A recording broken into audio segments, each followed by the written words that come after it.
So why don't we begin by honoring America, please?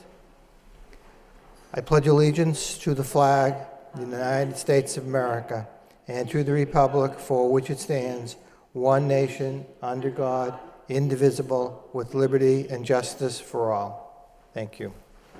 And again, good evening. Roll call, Madam Clerk. Miss Martin. Here. Mayor Milanazzo. Here. Mr. Conway. Here. Miss Doherty. Here. Miss Larraba. She's absent. Mr. Leahy. Here. Mr. Leary. Here. 6 present, 1 absent. Thank you. Again, good evening, ladies and gentlemen. Beginning with the agenda under special order of business, we have 2 spotlights on excellence this evening. The first is Lowell High School's Air Force Junior ROTC recipients of the Community Teamwork Local Heroes President's Award.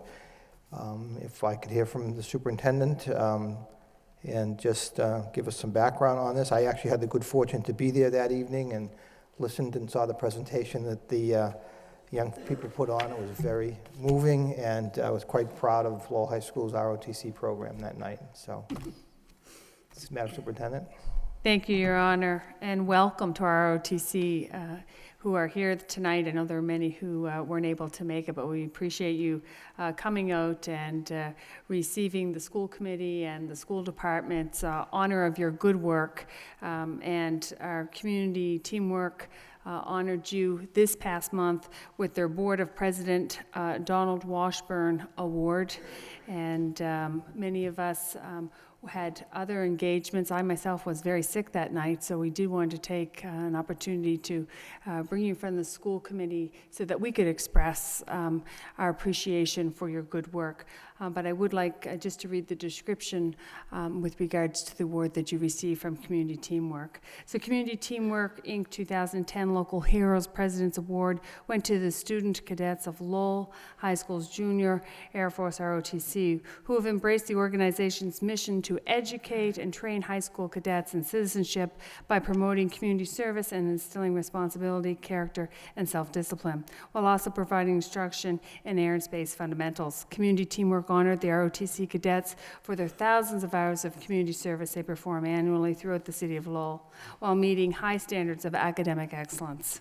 Among their notable community service projects are park and recreation space restoration, neighborhood cleanups, and shoveling for the elderly. Again, we thank you for your many hours of service to the citizens of Lowell. Thank you.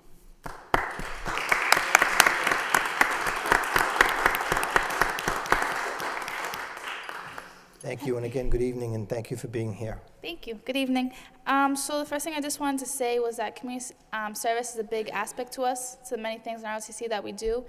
And as seniors, we're graduating this year, so we're really proud to know that we're leaving with this stepping stone. And in many years, we can come back and look at our footprints we left in Lowell. And we're happy to see the incoming freshmen, the big programs, and know that they're going to leave footprints in the future, too. We'd like to present something to Dr. Chris Scott. It's a plaque that says 85,000 hours of community service, and on it says, presented to Dr. Chris Scott, Superintendent of Lowell Public Schools for 85,000 hours of community service by your cadets and staff of AFJR OTC.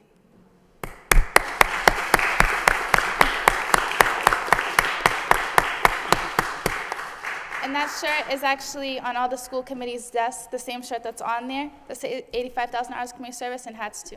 Yes, so just thank you. I'm going to ask you to do one thing, though. I'd like you to state your name for the viewing audience. Why don't you all just... My name is Kayla Montanez. I'm the group commander of ROTC. My name is Caroline Menezes, and I'm the vice group commander of ROTC. My name is Juan Catano. I'm the drill team commander of Junior ROTC. My name is Kyle Williams. I'm in charge of community service for ROTC. My name is Suti Komsantgil, and I'm the Squadron 1 commander of ROTC. Hello, my name is Reynaldo Ortiz, and I'm the Squadron 2 commander of ROTC. Thank you. Would the others like to... yeah.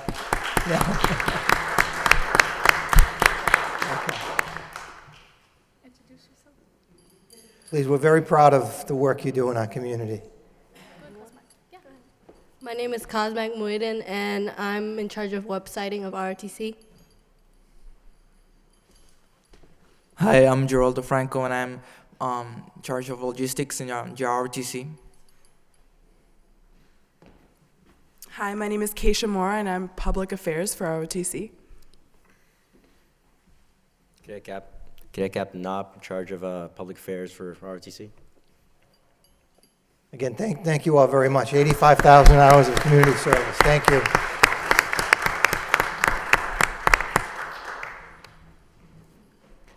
Our second spotlight on excellence, Chief Master Sergeant Robert E. Jakes, honored as the Junior ROTC Outstanding Instructor of the Year. Madam Superintendent. Thank you, Your Honor, and thank you, ROTC members, for the honor of the beautifully framed T-shirt with all your number of hours on. We will display it proudly at the district office. Yes, it's with great honor tonight that we announce officially to our school community that in April, this past April, Chief Master Sergeant Robert E. Jakes was selected as one of 103 top junior ROTC instructors, according to Don Green, a supervisor with Air Force Junior ROTC Instructor Management. Of those 103 honorees, our honored Baba Jakes was recently selected to receive the Junior ROTC Outstanding Instructor of the Year in the enlisted category. This is the first year the award has been given out. Congratulations.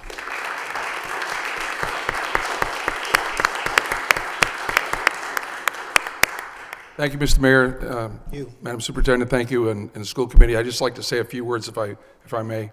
First of all, this belongs to the city. This is your award. I'm just a representative of this. It's a great, almost like the Academy Award, but you got to have a great academy of supporters. And two of the great guys that worked with me all the way through this was Davey Smith. He's here today, and Kevin could not be with us because he's at a funeral, so he couldn't be here. So, would you hold that? Okay. I just like to say, it's been a great ride for me, if I can say that. And I just like to just highlight, if I could, a couple of things. In 1996, I came here, met Mr. Conway many times in the hallway and discussed how we were going to solve the world's problems. We never did solve it, but I'd like to go ahead and say that it all comes to a time when there's a lot of people who support you. And when I arrived for an interview in Lowell in 1996, Mr. Mayor, I didn't really know if this was going to be my decision and my path in life that I was going to take and make a difference, or I thought, could I make a difference? But I had three people who I think helped me make that decision. The first was Bill Samaras, who put his faith, trust, and confidence in me, and as I moved forward in bringing the program, he said maybe to a higher level. And he supported many of the ideals and agreed to some things he said he never believed that I could do. Like he said, I cut down the magnolia tree in the garden that we have our wonderful ceremonies here at Lowell High School. Sometimes he made me feel like George Washington. The second person that I really admired in the city is Mr. George Sapasaris, who said, "Sergeant, I have faith in you. Just keep that positive attitude, because if you don't fix it, I'll close the program." So, and for the record, we went from 80 to a record 474 students last year, and we were the third largest program in the United States of America. And lastly, Miss Helen Flanagan, who let me know that there was what was expected of me as a member of the Lowell team. And if you knew her, you completely understood what Helen was all about. So I thanked her for that. And I've learned many things from my fellow teachers, faculty, and staff, and because I think they have supported our efforts and assist our cadets to be model citizens and students. And during this journey, I had the fortune of knowing the late Don McGovern, who helped build the courtyard and showed me how to get involved with the city to achieve our community service goals. And that was something that I'll always remember for the rest of my life. But many people have helped me along the way, and just to mention a few, like Patrick Harrigan, the Allen sisters in the Hospitality Academy, Johnny Silva, who helped build that courtyard, Tom Belgard, TJ McCarthy, Diane B. in the mayor's office, Barbara Outridge, Sue Francisco in the athletic department, to name a few. I could go on forever, but I would be remiss not to mention our mayor, the superintendent, and you, the school committee, for granting us permission to travel all across the country and afford us the opportunity to see some of our children who grew up to be great leaders and now are flying helicopters or flying airplanes or going to college and making a difference because of you. And I know that you don't see that on a day-to-day basis because you fight the fight every day, trying to get the budget straightened away and everything else. But I just want to let you know that you make a big difference in the lives of so many children in our high school. And these people here are a great representation of what it's all about. This award, ladies and gentlemen, is not for me, but for all the people who have been involved with our cadets and their commitment to excellence in everything that we do. I've enjoyed the past 15 years at Lowell High School and continue to have the drive and the passion and stamina because you give me what it takes to make that difference. And these cadets make a difference in us and keep us young and keep us focused, and just like the students that I see every day in the hallways. Sometimes they don't have their hats off, or sometimes they do this, or sometimes they do that, but they're great kids. And we got great teachers who really want to make a difference, and you know that because when they go home at night, they think about our kids and how they can make a difference, and that's, I think, is important. So I'd like to close with a poem given to me by my dad, a World War II veteran, that I say every day. It kind of is my focus of what it's all about and why I have the attitude that I think I have. And I try to give this to my cadets and our students. And it's all in the state of mind. And it goes like this. If you think you are beaten, you are. If you think you dare not, you don't. If you like to win, but you don't think you can, it's almost certain you won't. For many a race is lost before a step is taken, and many a coward fall before the fight begun. Success begins with your will, and it's all in the state of mind. Think big, and your deeds will grow. Think small, and you'll fall behind. Think that you can, and you will, because it's all in the state of mind. Remember, life's battle doesn't always go to the stronger or faster man, for sooner or later, the man who wins is the one who thinks he can. So I want to thank you for giving me the chance to serve our students and to make a big difference in their lives. And for all I can say, it's over here. I'll keep this if you want me to, as a remembrance of what you have done for this city. And we are the #1 program in the country, and we have the best students and the best faculty and the best staff, and we just thank you. And I know you'll do great things for us in the future, and I know it's a tough job long term, but we have faith, trust, and confidence that you'll do the right thing. Thank you.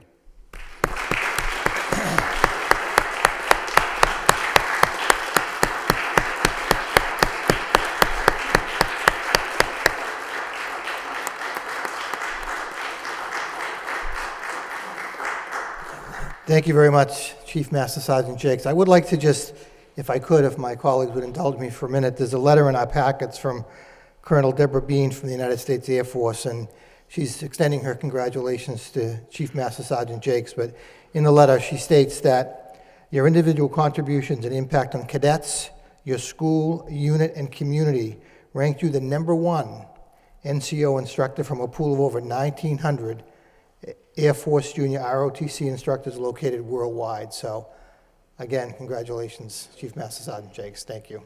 Mr. Conway. Just very briefly, Mr. Mayor, I want to thank Bobby Jakes for doing an excellent job, and I've had the privilege of working with him over the years and being there when he first showed up, and he took a program that was kind of broken down, and he fixed it, and he brought it to new heights, and heights that I think that each and every one of us are very, very proud. And during those years, if I needed his help, I would call him in regards to a student, and that situation was fixed immediately. So again, I congratulate him. I think he's instilling, and the instructors are instilling great things in our children. So I want to thank him and congratulate him on that. Thank you, Mr. Mayor. Conway. Thank you. Thank you all for being here. Again, we're very proud of you. Thank you. Moving on with the agenda, next item, the minutes of the regular school committee meeting of November 3rd. We have a motion to approve the minutes as presented. Motion by Mr. Leahy, seconded by Ms. Martin. Any comments, questions? All those in favor of accepting the minutes as presented signify by saying aye. Opposed? It's a vote. Thank you. Under permission to enter, Madam Superintendent. Thank you, Your Honor. International Institute for the amount of $12,500 to provide Burmese community liaison interpreter who will provide the school department and schools with bilingual and bicultural assistance to facilitate homeschool connection. Funding provided by Title III grant. Early Childhood Associates, Inc. for the amount of $9,000 to provide consultant services to the Lowell School Department to facilitate a strategic plan process for the Early Childhood Department, and that would include a community needs assessment, survey development, dissemination, conduct community focus groups, collect and analyze data, write recommendations, and final report strategic plan. Funding provided by the ERA CFCE Strategic Planning Grant. Teach for Teachers for the amount of $75,000 to provide 48 days of professional development to the Merkland Elementary School, 3 days to the Morey Elementary classroom teachers, reading teachers, special education staff on literacy instruction and assessment. Funding provided by the Title I School Improvement Accommodation Grant and Title I Bridge funding for our turnaround plan for the Merkland. Thank you, Madam Superintendent. Any questions? Ms. Doherty? Yes, Your Honor. I'm wondering, are we going to take these separately, or because I have some concerns about the last one, so I thought if we want to take divide the the first question. two. Motion by Ms. Doherty to divide the question, seconded by Ms. Martin. All those in favor of dividing the question signify by saying aye. Aye. Opposed to the vote. First order then would be on the International Institute. Any questions, comments?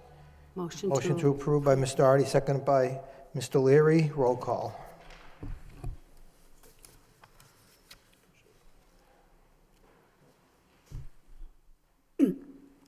Ms. Martin?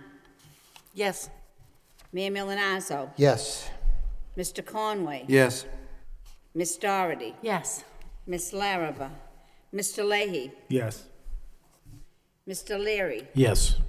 6 yeas, 1 absent, approved. Thank you. Early Childhood Associates, any comments, questions? Okay. Motion to approve by Ms. Doherty, second by Mr. Conway. Roll call.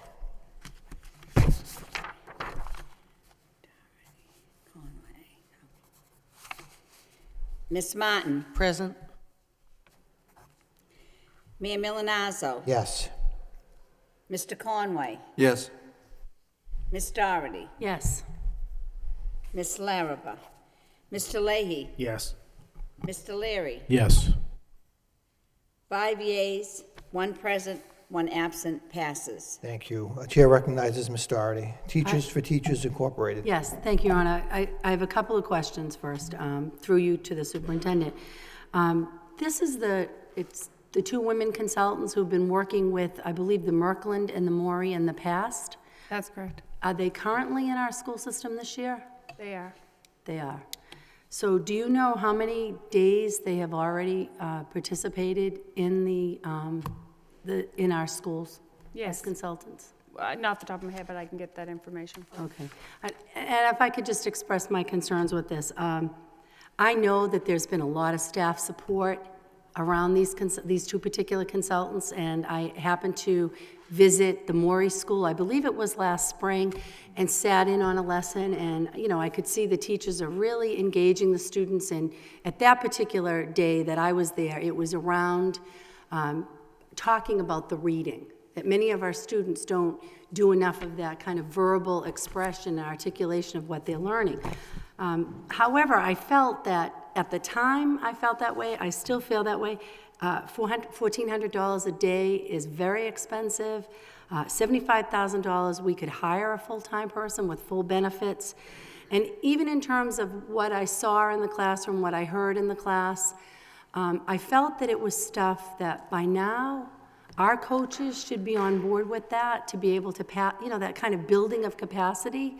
So I couldn't support this right now. I'd be interested in, at the minimum, deferring it to a curriculum subcommittee for that kind of historical perspective. How many hours, in fact, have these consultants worked with our staff?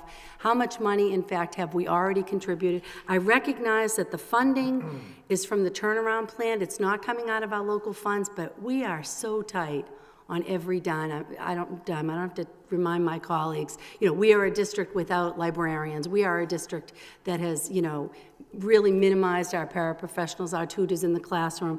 And I think it behooves us to really look at very critically how we spend this money, regardless of that it's turnaround funding, if there is a better use for that or if we could get more bang for our buck. So I don't know if I need to ask to amend it, to make a motion to refer defer this this decision to the curriculum subcommittee. subcommittee until we get more information. Motion by Mr. Doherty to refer this item to the curriculum subcommittee for further information. Is there a second?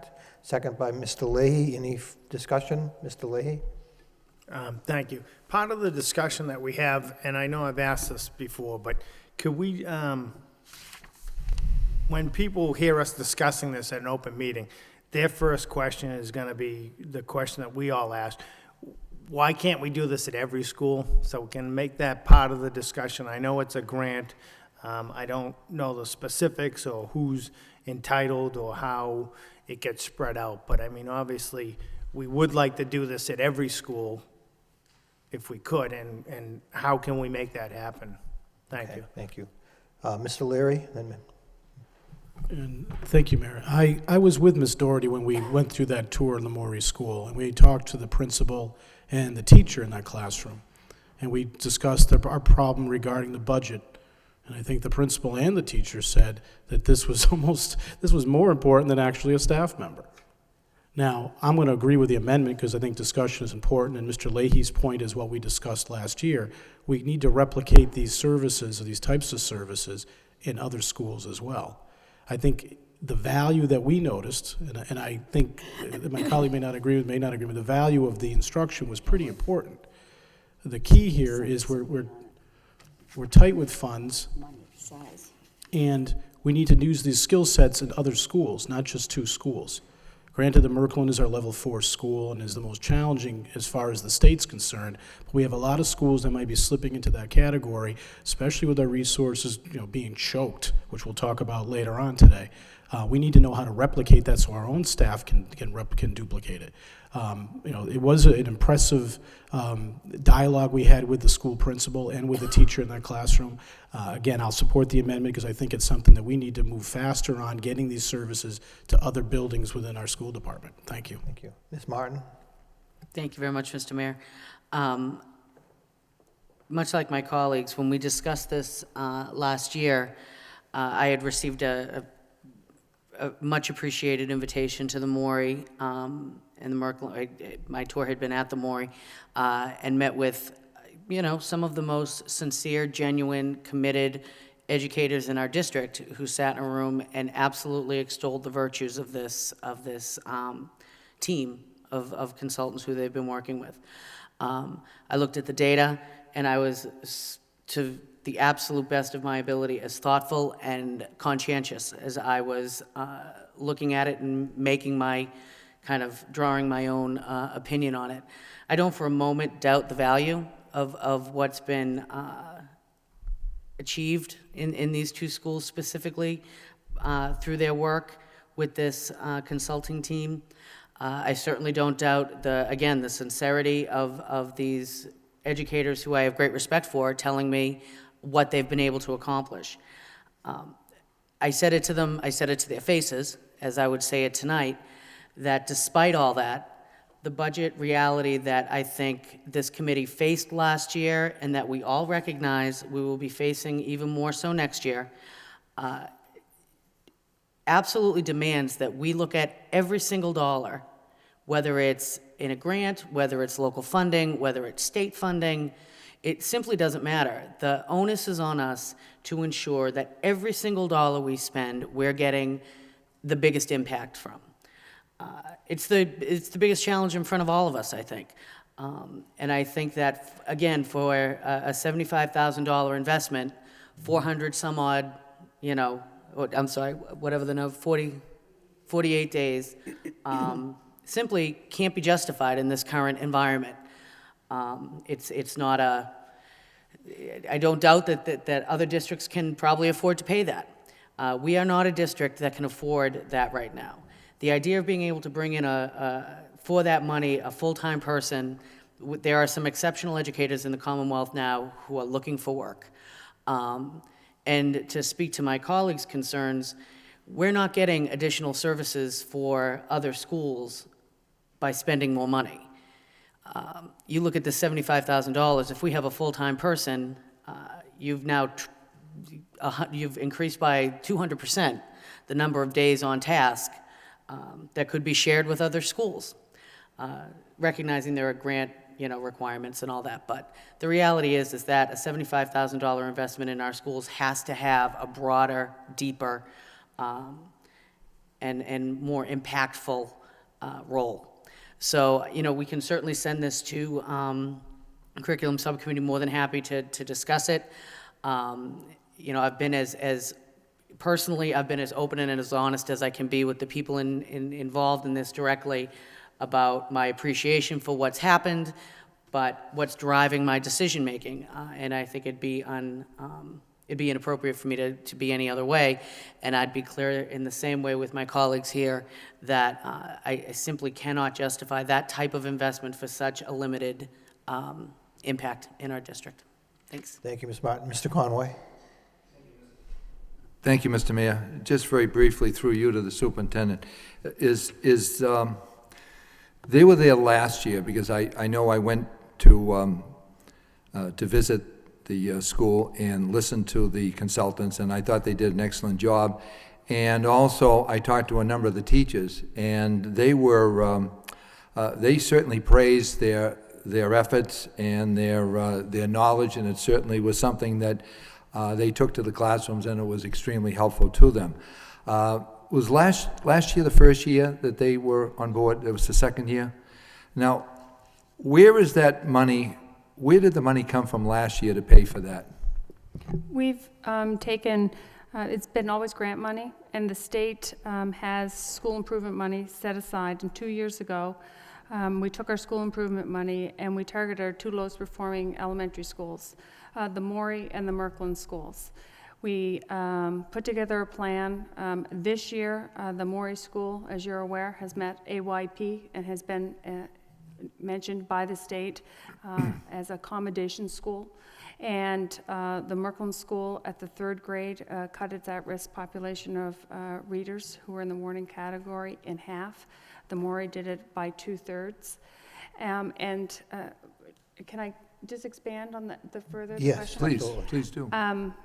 Again, I do appreciate the concerns that the committee members raise and share the concerns. Again, this money is not out of our general operating budget, and these grants, and I'll read just an excerpt from it, are very clear in their stipulation of how they can be spent.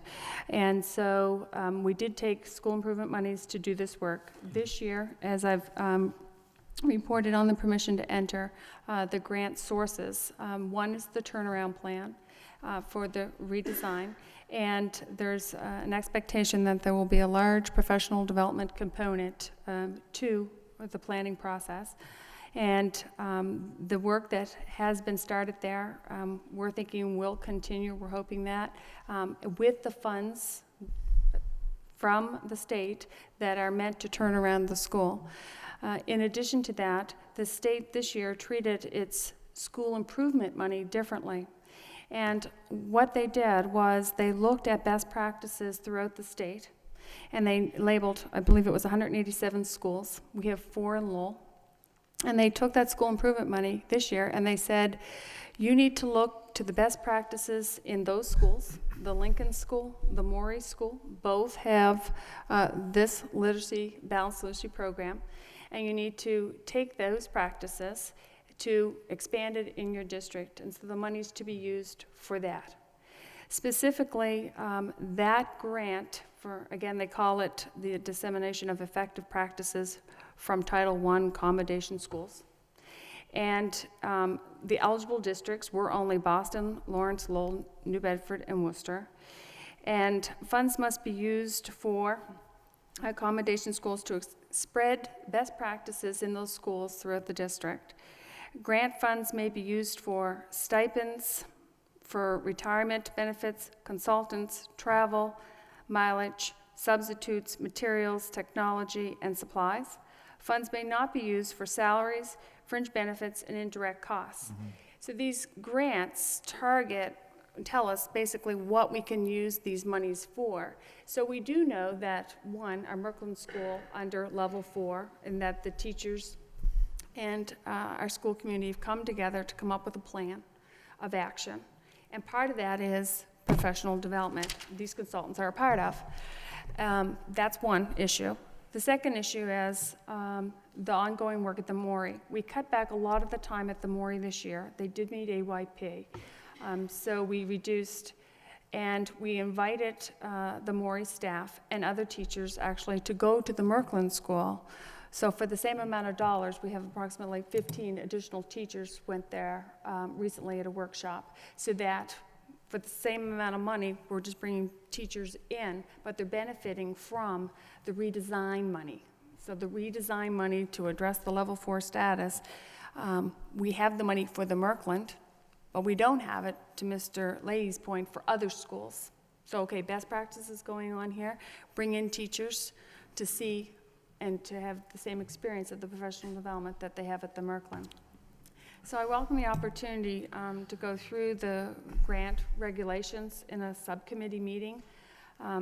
At this point, what we'll do, it would be helpful if we had that meeting sooner than later, so that the redesign work doesn't end or stop, because that is the major component of our school improvement plan for the Merkland School. So these are state-approved vendors, Teach for Teachers, they're on the Department of Education state-approved vendor list. So if for some reason we're not going to have these vendors and we're going to get another vendor to do this work, then I just need to. Well, I thank you for your explanation. I think that at this particular time, we're all, I think, very concerned, as just been mentioned by a couple of my colleagues, that we have to take a look at and scrutinize every dollar. Sure. And I think that's certainly something that we have to do, because as we all know, the money is going to have to be stretched as much as possible. So, and believe me when I say it, when I was there, I did talk to teachers, and they were certainly very concerned, and they were very dedicated. Teachers that certainly came forward and said that this program, the consultant, certainly did help them. So I think we have to keep that in mind. But once again, there are a lot of programs around, a lot of individuals that have been very effective in what they do in our school system, and sometimes we have to take a look at, and can we afford the situation at this particular time? And I certainly hope we can. So I think that that it is a good idea to bring it to that subcommittee so we can go into a little bit more detail too, and take a look at it and see if that is the right move or not. So I would certainly support the idea of bringing that to a subcommittee motion. Ms. Martin, then. Thank you, Mr. Mayor. Thank you, Ms. Martin. Thank you very much. Certainly, having gotten a great deal of information about this tonight on the floor is helpful. I don't know if the document you were referencing, Dr. Scott, could be provided to the committee. The regulations for the grant? Exactly. That could be really helpful. Certainly in terms of speeding things up, had we had it beforehand, it would have been even more helpful. Based on what you're describing to me, you're basically telling this committee we have no option. This is our only option. We either pay these consultants or we find other consultants to pay. Am I accurate in what you've communicated to us? Right. The state's made it very clear that these accommodation schools, Title I school improvement monies, is not for salaries. And again... But it is for retirement. For your retirement, it does So they pay for retirement, but do we pay retirement costs to our consultants? Payments related to stipends, for stipends only. That's what it says. Massachusetts teachers' retirement payments related to stipends only. No, we don't pay for consultants. That's just one of the additional things. We don't pay that, so Okay, so we're not paying them their retirement benefits? No. Okay. No. The other thing, Ms. Martin, just with regards to, that's how the school improvement money the state's telling us needs to be spent. Another concern I guess I have is that the whole redesign process for the Merkland School, as the committee is aware, has involved the entire staff, and they have really built what they thought is effective to turn around the plan. So there are many people involved in the turnaround plan. We had our stakeholder group this week, giving them the update.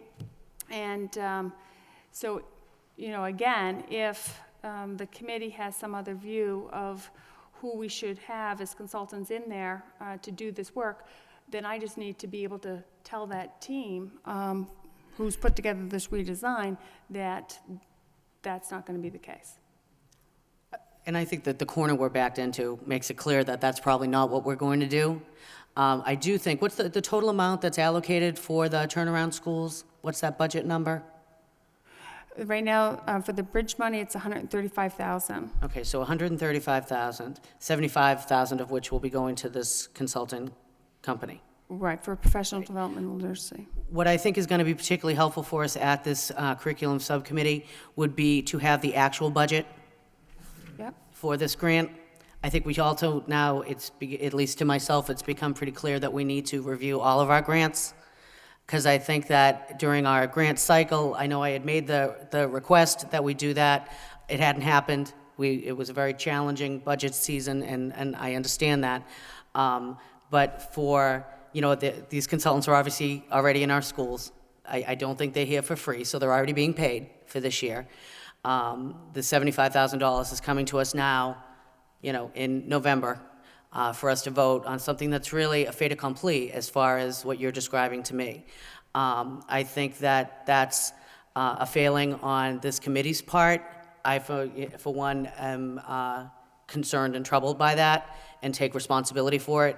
But I think that it's shown me that we really need to get a handle on these grants that are being handled administratively and not within the public view and not within this committee's purview. That's a real problem. As we look at the curriculum subcommittee, given the slant that I think this has taken, I would also, if my colleague would like to make it a joint finance curriculum subcommittee, I'd be more than willing to do that, just to ensure that we're really paying attention to hundreds of thousands of dollars that are being spent, again, outside our traditional process. Madam Superintendent? I think it's also important to note that the whole Level 4 and redesign plan has been very transparent. We've welcomed the committee to the process. We have shared, you know, we've given people updates. We've had the stakeholder group, which has representation from all of our stakeholders in the community. I feel that we have said, and we're just following the guidelines of the state of this is what the expectation is. The state's paying for the expectation, and we're presenting out to the committee that this is what is required for us to do. And so in no way is it, you know, we are inviting you, we have invited you, we'll continue to invite you, and, you know, we can further the conversation in a subcommittee. Yes. No, mind. I just want to be clear. So the budget that you're adhering to is something that's been approved by the state, and we have no impact on it? We have no ability to vote on it? Because my understanding would be that any monies that came in are allocated by this body. If I'm incorrect, Right. please let me know. Well, just to the extent, again, if the committee, for example, chose not to spend the Title I accommodation school improvement monies the way the state has said, and you want to hire teachers, we would have to send the grant back. So all I'm saying is that we're in compliance with the grant. They audit it, you know, this is how the money's to be spent. We're telling you that the data at the Merklin needs to be, you know, tells us that you have level 4 status. This is the process. We've been going through it for almost a year. They give us a certain amount of money. Right now it's $135 for bridge funding. That will supposedly will get us to July 1, which this January we submit our turnaround plan. And it's a competitive grant. If we meet all the requirements and are the, you know, most competitive, we will get that $500,000. Again, the state will tell us, this is the parameters of how you can spend that grant. Your redesign team, your turnaround team is expected to come together. The state will critique it and say, yes, we think it's a good idea, we don't think it's a good idea, and they will give us the money for that. Mr. Leary. I think it's timely to have a curriculum review of all of the grants at this point in time. In addition, we will be having a joint finance subcommittee meeting. I think it is timely that we go over in a curriculum subcommittee the level 4 school and all the other school issues that we're dealing with. I think it's a good time to have that discussion before we begin to get into the budget deliberations in January. So I definitely support that. I think Ms. Martin's questions are good point questions. I think a lot of this information, maybe it is already decided, but we need to be understood what we're doing going forward, so we can hold you accountable to the success or lack thereof of it. I think looking at the grants is important. I think last 3 budget cycles have been just miserable. So getting ahead in the grants right now to ensure we have enough funding to pay for our teachers and our paraprofessionals and other experts that are providing direct services to students is a good idea to do it now, as opposed to trying to do it in June. So I think it's a definitely good, timely thing that we have the curriculum and the finance subcommittee on it. Ms. Doherty? Thank you, Ron. I just want to say for the record that my amendment said curriculum, but we could just say curriculum finance subcommittee. Okay, that would be fine. And just to kind of put my perspective on this, I think in the past, we know these consultants have been very helpful for our staff. We have seen tremendous progress, particularly at the Maury. I'd say there are other factors that have also impacted that change in addition to these consultants. And I hear what our staff told us about these consultants, but last spring, as I recall last time we talked about it, we had issue with, 2 years investment. When do we start to, really build our own capacity, and the issue about the cost. What's changed now is we're looking at a funding mechanism that we're not as familiar with, the turnaround plan, that grant. And I think it does make sense. I mean, if we're limited in that we can't hire a body that's going to be in-house and work with our staff and build that capacity, fine, we have to follow the state regulations. But that wasn't clear to me. I mean, when we were talking about these consultants, and I did support them the first go-around, we paid the money, we knew it was just going to be for the Merkland, and I don't even know if the Maury was involved initially. It was, maybe they were both involved. Because we heard so much strong recommendations from our staff. So I think we really need to settle that stuff too. So I'm in favor of, we can pull something together right away in terms of a time to really look at, how tied are we by the turnaround grant money in terms of what we can do, because that would, if that's the case, we're going to go out to one consultant or another.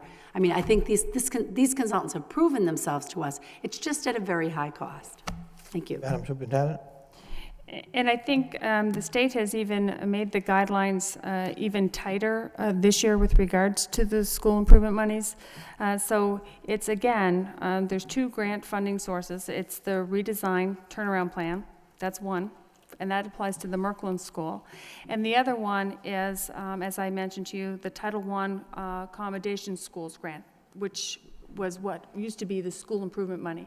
The reason why it's even tighter this year is because the state is saying those practices in schools like the Maury that made AYP, that's what we want to see more of in your district. So they're being very specific, and to the point is, in no way is any of these recommendations meant to put the committee in a corner or tie their hands. These are the guidelines, what we're given from the state. So in the past, we had more flexibility, how to spend school improvement dollars, and right now, and it makes sense. In addition to that, the state gave the 4 accommodation schools an additional $10,000 to continue the work that they're doing in the area. So the 3 days, arguably at the Maury School, the state's given them $10,000, and same at the Lincoln, to do this work, not different work. Mr. Leahy? Just briefly, I guess what I hear too is that we're trying to make a statement too by saying to the state, stop overspending and fund education the way you're supposed to. I'd like to make 10 grand for 3 days worth of work. If they could spread the money out so that people get paid fairly and the dollar goes further. That's the whole goal too. You know, the days of making $700-800 a day are gone, and they need to spread that money out so more schools can reap the benefits. And in part, we're sending that message back to the state by saying, hey, stop giving us these grants that we have to jump through hoops, and give us the money to properly educate our children. Thank you. On Madam Superintendent? And again, because there is so much targeted assistance, not only here, but with the level 4, and also our Race to the Top application. Again, it's very targeted by the state, and we will bring in, so for example, we will sign on to the state for assistance with regards to streamlining our HR systems. HR consultants will come in and do the work. Common Core curriculum that we bring in next year. Much of this, again, we will not be able to hire teachers. We'll be laying teachers off, unfortunately, administrators off, and we'll be, again, trying to be compliant with the state regs on, they're saying, this is what the money's for, you're to build capacity. Any other discussion on the motion as amended? Now, as I understand it, what we're going to do is we're going to send this issue, Teachers for Teachers Incorporated, to a joint meeting of both the Finance and the Curriculum Subcommittee. There was talk by some of my colleagues that we wanted to look at a lot of the grants and get a better sense, but that's not the motion. The motion is, well, okay. Roll call on the motion is amended. Ms. Martin? Yes. Mayor Milonazo? Yes. Mr. Conway? Yes. Ms. Doherty? Yes. Ms. Larrabee? Mr. Leahy? Yes. Mr. Leary? Yes. 6 yeas, 1 absent. Motion as amended passes. Thank you. Next item, Memorials Committee as a whole.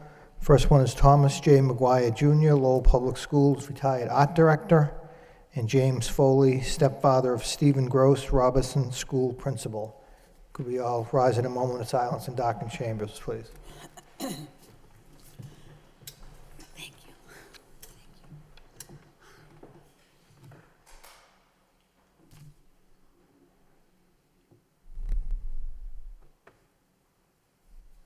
Thank you. May they rest in peace.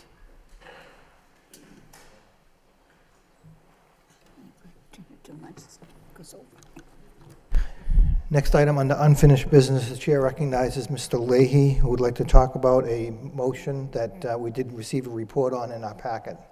Mr. Leahy. Thank you, Your Honor. In our packet, we had received a couple of answers to a couple of motions that we had filed. So one was, one motion that I had made was request that every school have readily available to parents to obtain upon request a list of tutorial services for their child or children. So we got that in our packet. Thank you for that. So anybody that needs help finding tutorial services can go to their principal or assistant principal and get that list. And secondly, there was another motion that I had put in to request that the superintendent inform the committee as to why seatbelts are not required on school buses.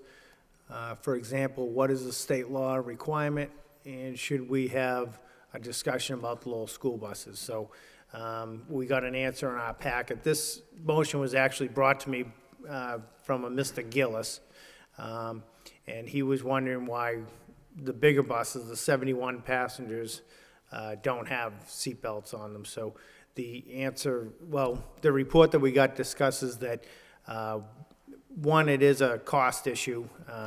State law does not require it. If they put the burden on the local school districts,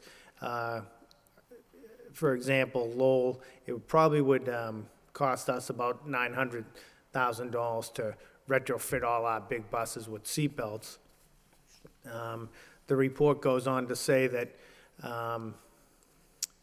the, let's say, federal government and others have shown repeatedly that seatbelts in the bigger buses, the 71 plus passenger buses that basically they feel what they call, with the extra padding, the higher backs, the shorter front, and the seat spacing, how the seats are so close.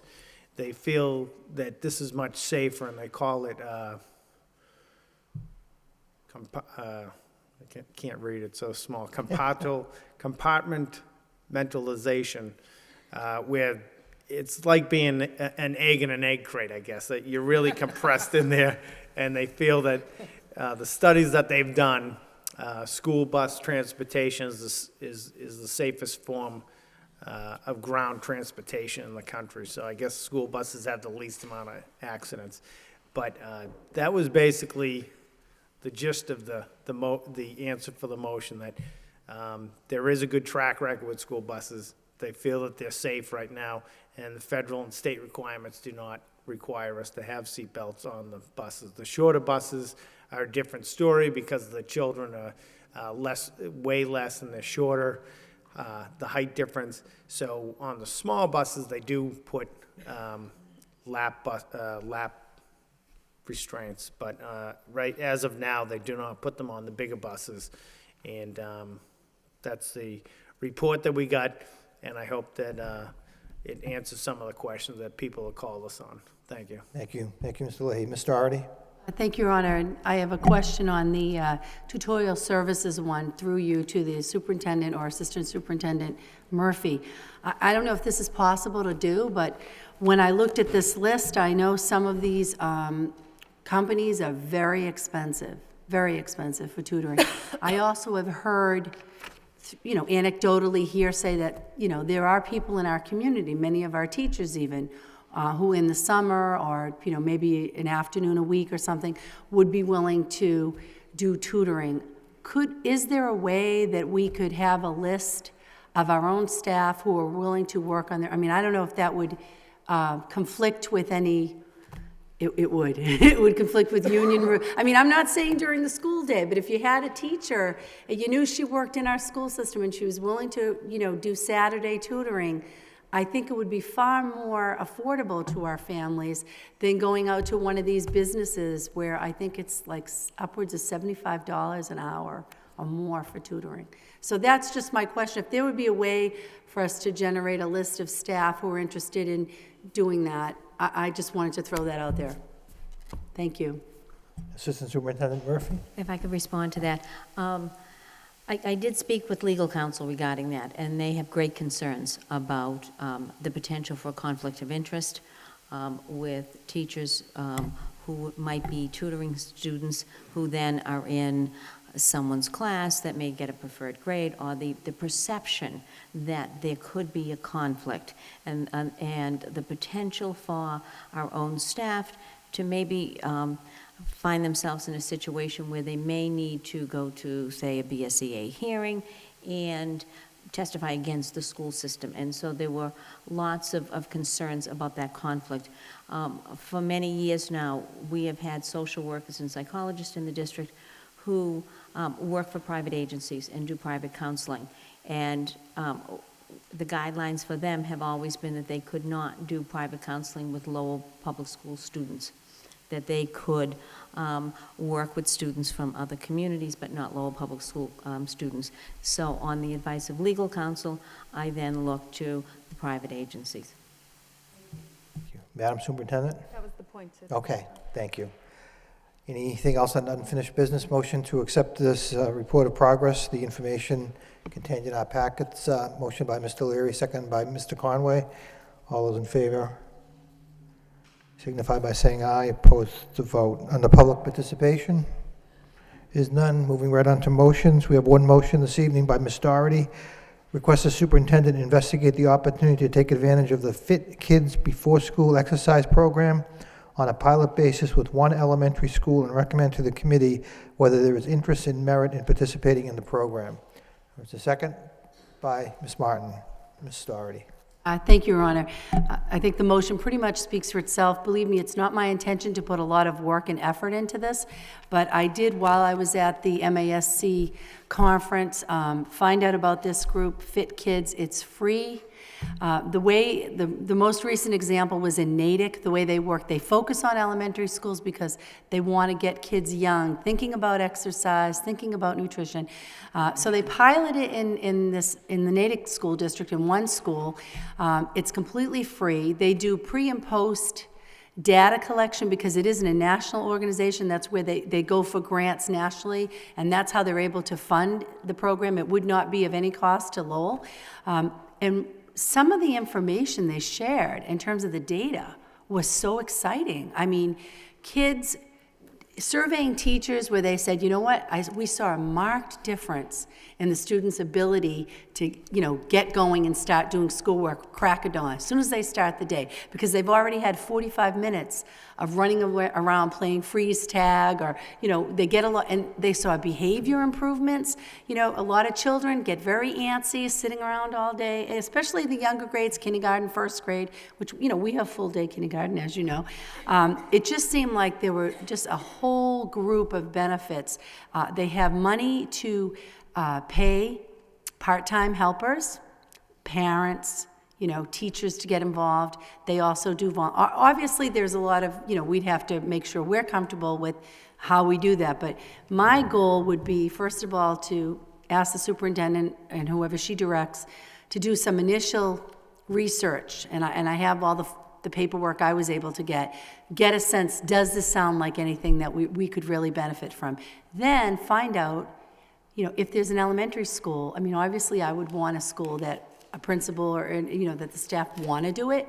If there's a school that's interested in checking it out, but just kind of do just some very little initial legwork and then report back to us whether you think it's something we could take advantage of. But I just thought it sounded like a great opportunity. Thank you. Great, thank you. Mr. Conway? Yeah, just very briefly, Mr. Mayor, I want to thank Ms. Doherty for bringing this motion forward. I think it's actually a great motion because when you take a look at our kids and you look at the history of what is going on, especially with our overweight children. There was a study done back in 1970, 71 that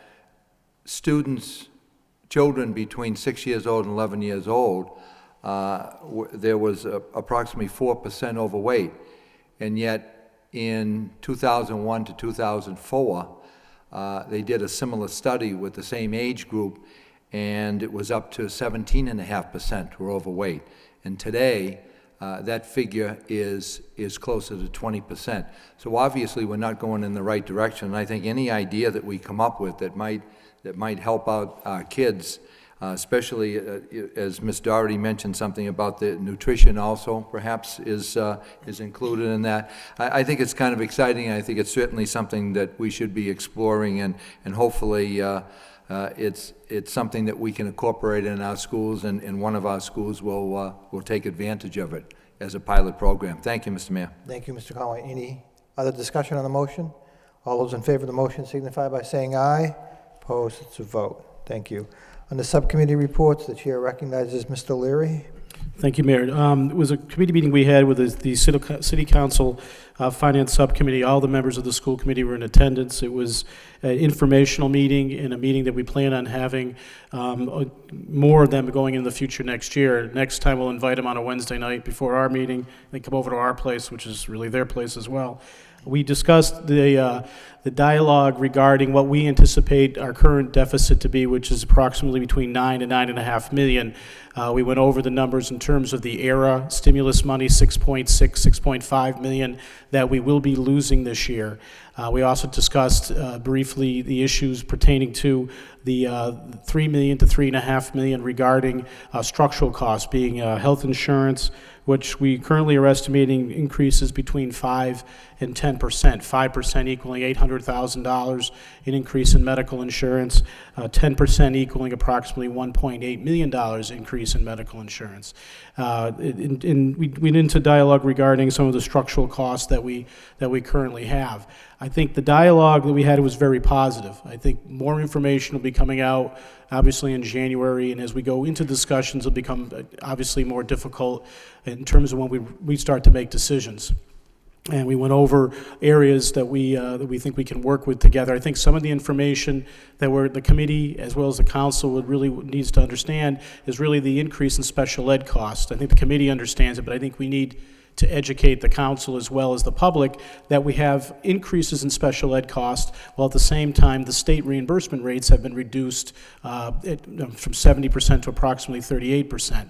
And with the challenges in the economy, maybe it's improving slightly, but unlikely well enough to have a major impact in having those increases. Having that reversed, I guess, is the best way of saying it.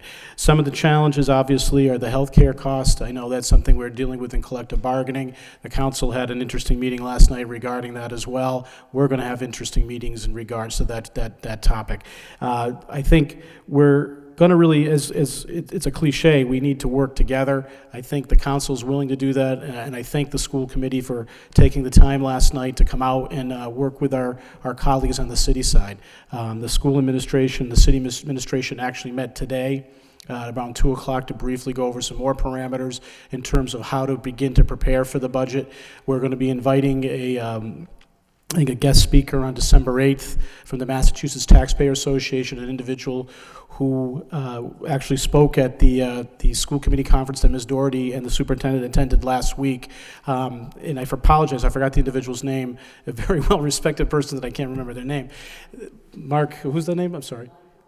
Michael Widmer, and an individual I guess the State House has great respect for, a person who's very knowledgeable, who's going to make a presentation to us and to the public in terms of what we think we're going to be facing next year with a lot of solid information to back that up. So when we go forward to communicate to the school community and to the city community, we're going to communicate with strong knowledge that we are going to be facing a very difficult and challenging year.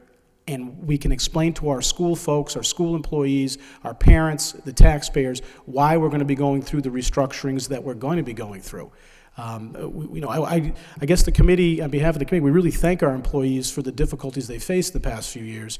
Unfortunately, we're going to be going through more of those difficulties next year. Thank you. Thank you, Mr. Larry. Anyone else on Mr. Leahy?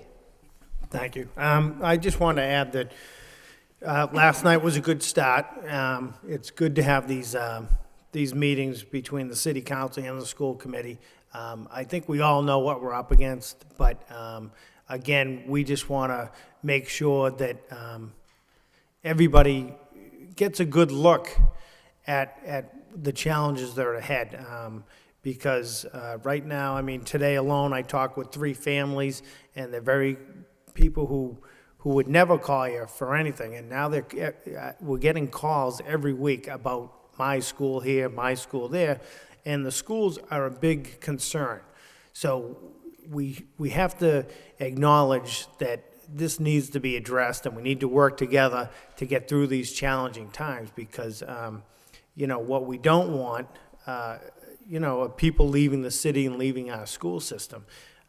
And I have to say that in one conversation with a city administrator, and I don't want to point fingers, but I don't want to point this out and say that this is make more of a big deal of it than it is. But when I had asked them about the concerns and the challenges and that people leaving the city, the answer I got was, well, we're more concerned at why people aren't coming into the city than why people are leaving the city. And I feel we should be looking at why people are leaving the city, and if we can help deal with that issue, then people are going to come here. But so I think that's what we need to look at, because there's good families in the city now that are questioning, should my kid go to Lowell Public Schools?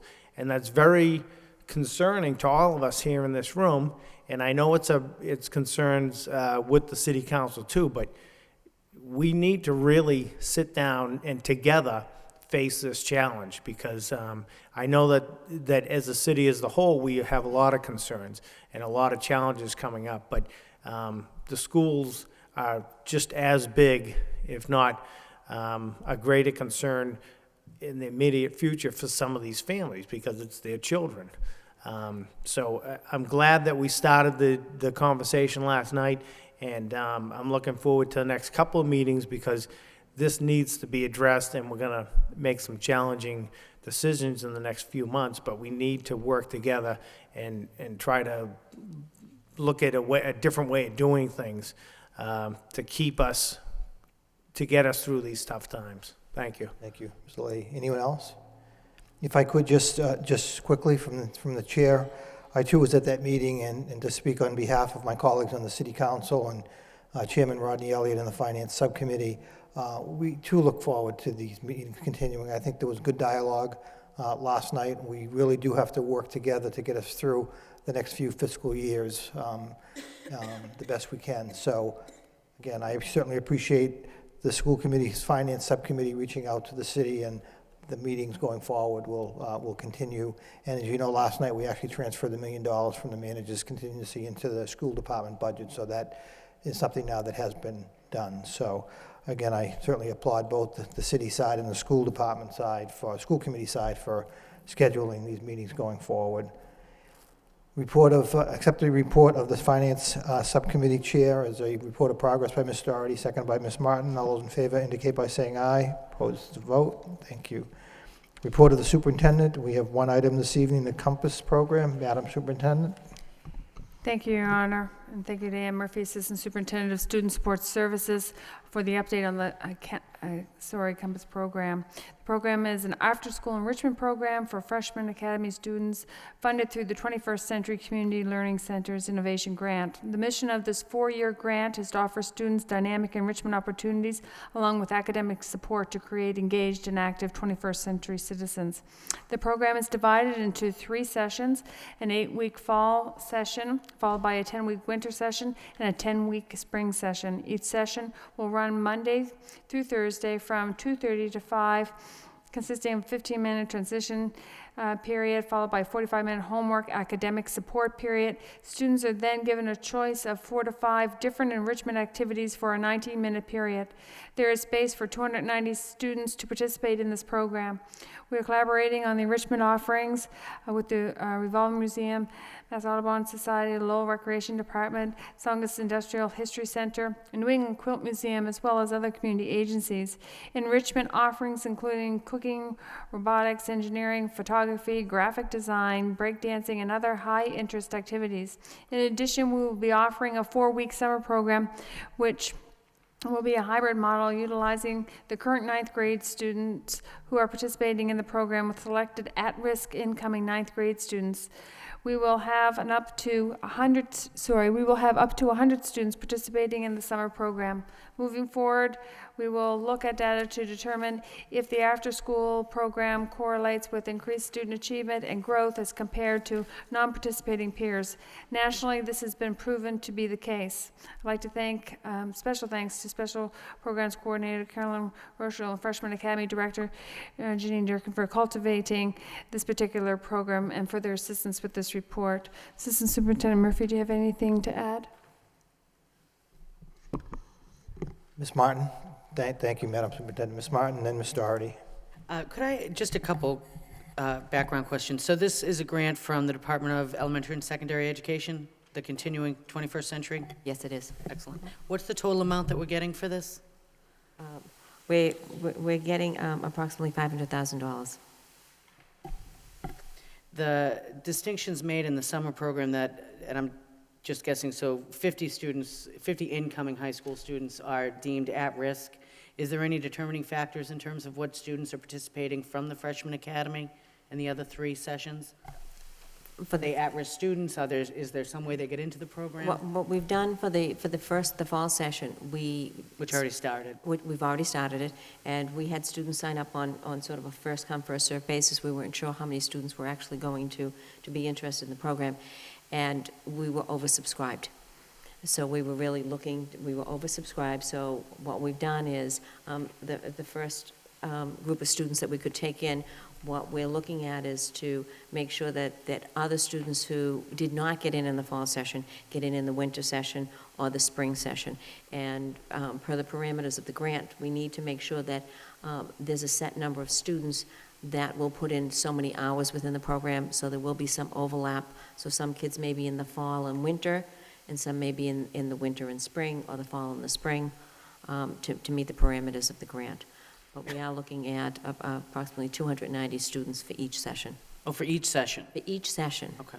And that's out of a total of 1,000? I believe they're close to 900. Okay, 900. In terms of the individuals who are teaching the courses, was that worked out in accordance with the kind of union per diem, or are they not teachers?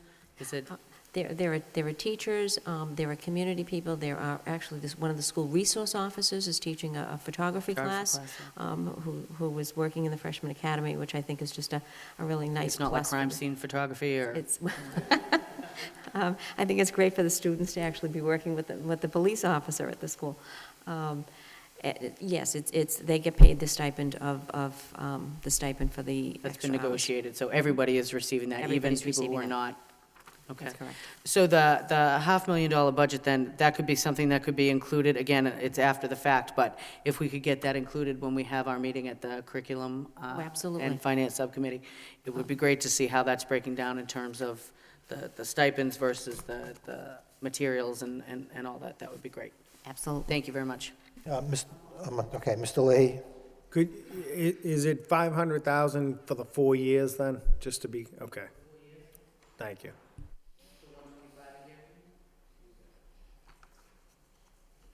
Any further questions on the report? Hearing none, motion to accept the report as a report of progress by Mr. Doherty, second by Mr. Leary. All those in favor signify by saying aye. Opposed, it's a vote. Next item on the convention conference requests. We have one this evening.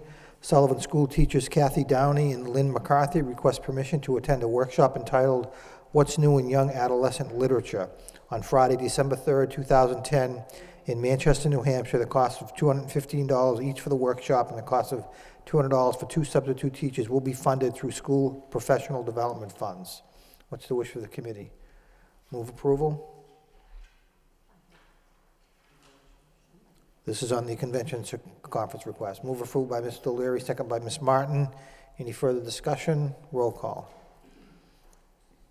Ms. Martin? Yes. Mayor Milanazzo? Yes. Mr. Conway? Yes. Where he went. Ms. Doherty? Yes. Ms. Larraba? Mr. Leahy? Yes. Mr. Leary? Yes. 6 yeas, 1 absent, approved. Thank you. Under communications, we have 3 items this evening. The first, in your packet, results of votes on resolutions taken at the Massachusetts Association of School Committee Mass 64th Annual Joint Conference. Chair recognizes Ms. Doherty. Thank you, Your Honor. I'm not going to go into detail about the resolutions and all that, unless you have specific questions. The only thing I did want to point out, and I apologize, in reading this again, I see several typos. I did it very quickly to meet the superintendent's secretary noon deadline on Friday, so it would be in our packets. But number 2, I want to call your attention to, because the Department of Elementary and Secondary Education has now done tremendous work on their website. They have this data Excuse me, Ms. analysis. Doherty, could you just read that, number 2, so the viewing audience knows what, could you just read number 2? Oh, okay. Okay, so number 2 talks about the updated and user-friendly Department of Elementary and Secondary Education website that includes more data tools for financial and program management. The department's new data analysis review tool, called DART, has a special focus on the growth model data that enables districts to compare their scores with 9 other similar districts with the touch of a button, as well as other facts such as teacher-student ratios, student administrative ratios, other kinds of staff ratios. So in the past, if you looked on the Department of Ed website, you could look up Lowell, you could find out what's our average cost per pupil spending, what are our percentage of kids that got proficient in MCAS, all this kind of thing. But it would just be Lowell. You could look up our demographics, it would just be Lowell. Now, with a touch of a button, you can say, okay, now the Department of Ed has decided what are our 9 most comparable school districts to compare us to. I'm guessing Brockton's going to be on there, maybe Lawrence. Worcester's bigger, but anyway, it would give us our 10 closest demographically, and then you could just look right across the line. What are their growth models? How do they compare to ours? All these kinds of facts that we then really get to look at in the world of what's happening across the state. So I just thought that was very cool. It just saves a whole bunch of time. It's much more user-friendly for districts, and I just wanted to share that with you. The other items, they're pretty self-explanatory and will come up under other areas. Thank you. Thank you. Any questions on the report? Motion by Ms. Martin, seconded by Mr. Leahy to accept the report as a report of progress. All those in favor signify by saying aye. Report to vote. We also have in your packet a thank you letter from Alicia Connaughton for memorializing the passing of Mary Peggy Connaughton. It's addressed to Dr. Scott and Lowell School Committee. Please accept my sincere thanks for memorializing the passing of my stepmother, Mary Peggy Connaughton, with a moment of silence at the regularly scheduled meeting of the Lowell School Committee on Wednesday, September 1st. The Lowell School Department and the Lowell School Committee consistently recognize the humanness of the body of the system by celebrating our triumphs and standing with us in our tragedies. You make real the work of human good. On behalf of the Connaughton family, I thank you for honoring the life of my stepmother, Peggy. Motion to accept the communication placed on file by Mr. Leary, second by Mr. Leahy. All those in favor signify by saying aye. Opposed to vote. Under communications, the last item, Lowell Telecommunications, Channel 10, broadcast of school committee meetings live on the first and third Wednesday of the month, Thursday 6 p.m., Saturday and Sundays 2 p.m., Tuesdays at 10 a.m. Under professional personnel, we have two items. I'd like to entertain a motion that we divide the question, or separate the question on the first item, if we could, to three. Actually, what I'd like to do is entertain a motion to suspend the rules to divide the question by Mr. Leary, second by Ms. Martin. All those in favor of suspending the rules to divide the question signify by saying aye. Opposed to vote. What we'd like to do is take, we have three items that our members are requesting to donate sick leave days. Let me begin with, actually, let me look to the floor. Under the first one, I'm looking for a motion to delay action until the next school committee meeting by Ms. Doherty, second by Ms. Martin. Any discussion on delaying action on Elizabeth Skrikas, Butler school teacher, 13 days? Roll call on delaying action. Miss Martin? Yes. Mayor Milanazzo? Yes. Mr. Conway? Yes. Miss Doherty? Yes. Miss Larraba? Mr. Leahy? Yes. Mr. Leary? Yes. 6 yeas, 1 absent. Delay approved. Thank you. Next item, Bonnie Hudzig, Grinnell School Paraprofessional, 24 days. Motion to approve by Ms. Doherty, seconded by Mr. Conway. Roll call.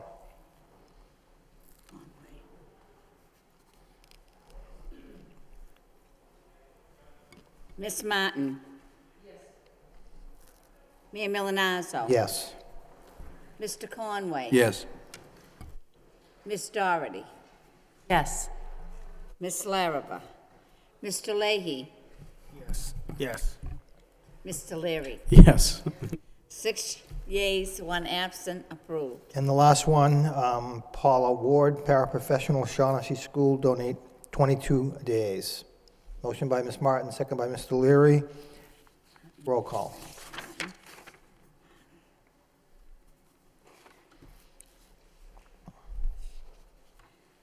Miss Martin? Yes. Mayor Milanazzo? Yes. Mr. Conway? Yes. Miss Doherty? Yes. Miss Larraba? Mr. Leahy? Yes. Mr. Leary? Yes. 6 yeas, 1 absent. Approved. Thank you. The next item, Lowell School Administrators Association requests to donate sick leave to the following staff. Sherry Vlahakis, Lowell School Guidance Counselor, 39 days. Any discussion? Motion to approve by Mr. Leary, second by Mr. Leahy. Roll call.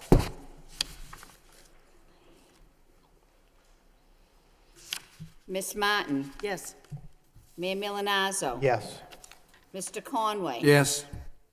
Miss Doherty? Yes. Miss Larraba? Mr. Leahy? Yes. Mr. Leary? Yes. 6 yeas, 1 absent. Approved. Thank you. Anything under civil service? Before we adjourn, actually, Mr. Leahy asked me to mention that this weekend in Gardner, Massachusetts, our cross-country boys team is participating in the Nationals Saturday morning at 11 a.m. So those of us and those of you in the viewing audience should go down to Gardner and cheer on our boys cross-country team, and we want to wish them the best of luck. Thank you. Anything else? Motion to adjourn by Ms. Martin, second by Mr. Leary. We stand adjourned. Thank you. Okay. Boy, this is good.